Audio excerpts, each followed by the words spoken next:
بسم اللہ الرحمن الرحیم اللہم صلی علی سیدنا و مولانا محمد و علی آل سیدنا و مولانا محمد و بارک وسلم وصلی علیہ۔ سامعین کرام، کلمہ طیب مومنین پر اللہ کا بہت عظیم اور خاص انعام ہے کہ جس کا جتنا شکر ادا کیا جائے وہ کم ہے، کہ اللہ نے ہمیں اس نعمت کے ذریعے اپنی اور اپنے محبوب صلی اللہ علیہ وآلہ وسلم کی شان سے آگاہ فرمایا ہے۔ مگر افسوس کی بات یہ ہے کہ کم لوگ ہی کلمہ طیب کی حقیقت سے آشنا ہیں، کیونکہ سب اپنے نفس اور دنیا کی خواہشات کو اپنا ہی بت اور اپنا محبوب بنائے بیٹھے ہیں اور انہیں پوج رہے ہیں، اور اپنے حقیقی اللہ کو بھولے بیٹھے ہیں۔ کلمہ کی حقیقت کو جاننے کے لیے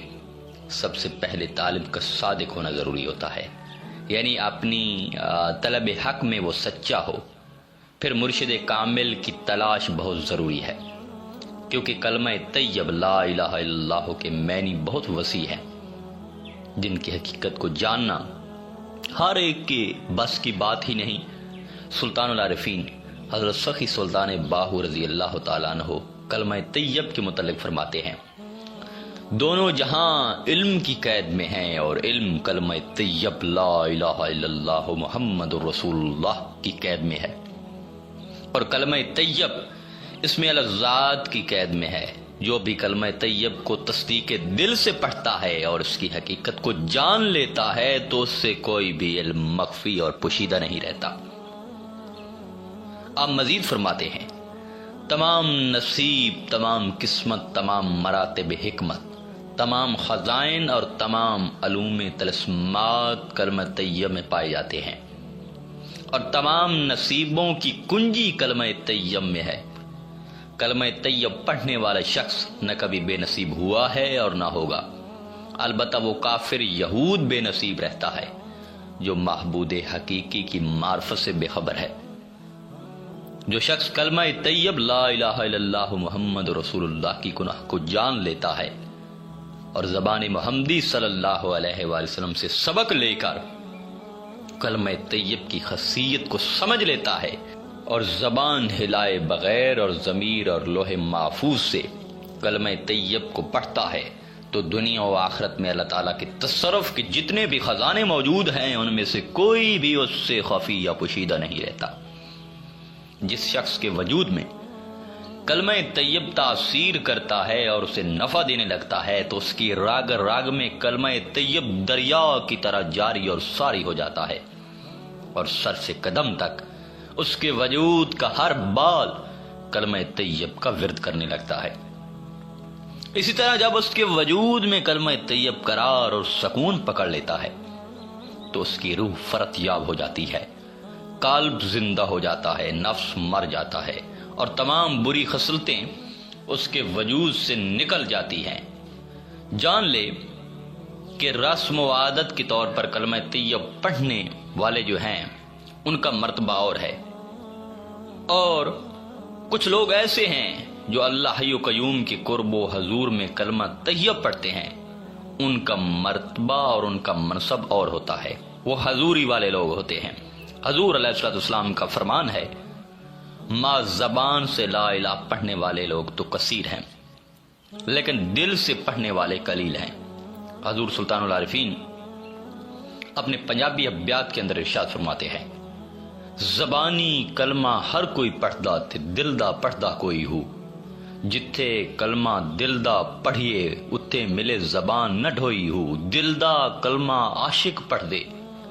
کی جانن یار گلوئی ہو، اے کلمہ من پیر پڑھایا باہو تے میں سدا سہاگن ہوئی ہوں۔ سامعین کرام، اس بیت میں آپ نے کلمہ کے ذاکرین کے متعلق بیان فرمایا ہے۔ آپ فرماتے ہیں کہ کلمہ پڑھنے والے دو طرح کے ہوتے ہیں، ایک وہ جو فقط اپنی زبان سے کلمہ پاک کے حروف ادا کرتے ہیں، جبکہ دوسرے وہ ہیں جو دل سے کلمہ پاک پڑھتے ہیں، دل سے اس کا ورد کرتے ہیں، اور جب کلمہ دل سے پڑھا جائے تو زبان کو جنبش دینے کی گنجائش باقی نہیں رہتی۔ دل کا کلمہ جو ہے وہ عاشق پڑھتے ہیں، زبانی کلمہ جو ہے وہ اس کی حقیقت کو نہیں سمجھ سکتے کہ دل والا کیا ہے، کیونکہ زبان سے تو دنیا دار پڑھتے ہیں۔ کلمہ پاک کے 3 حصے ہیں، جسے حضور سلطان صاحب فقر فنا، فقر بقا اور فقر منتہا بیان فرمایا ہے۔ جب بندہ نفی لا الہ پڑھتا ہے تو وہ ہر شے سے بے نیاز ہو کر اپنی ذات، نفسانی خواہشات کو بھی فنا کر دیتا ہے، اور پھر اسبات اللہ پڑھ کر وہ بقا حاصل کر لیتا ہے، یعنی اللہ بس ما سوائے اللہ ہوس۔ جب محمد رسول اللہ پڑھتا ہے تو عشق و عرفان کی لذت اس کے وجود میں طاری ہو جاتی ہے، اور اس پر کلمہ پاک کی کناں کھل جاتی ہے۔ لیکن ہر شخص دل والا کلمہ نہیں پڑھ سکتا، چاہے وہ ہزاروں سال کلمہ کی ریاضت کرتا رہے، جب تک کہ اسے جو ہے کوئی پڑھانے والا نہ ہو، اور وہ ہے مرشد کامل۔ حضور سلطان العارفین اس بیت میں یہ ارشاد فرما رہے ہیں آخری فکر میں کہ ایک کلمہ میں نے پیر پڑھایا باہوت میں سدا سہاگن ہوئی ہوں۔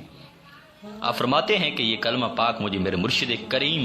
حضور اکرم نبی کریم صلی اللہ علیہ وآلہ وسلم نے پڑھایا ہے، جسے پڑھنے کے بعد میں ہمیشہ کے لیے توحید کی رمت سے آشکار ہو کر نیک بخت ہو گیا ہوں۔ جیسے سہاگن جو ہے اپنے سہاگ سے بہرا ور ہوتی ہے۔ سامعین کرام، جب مرشد کامل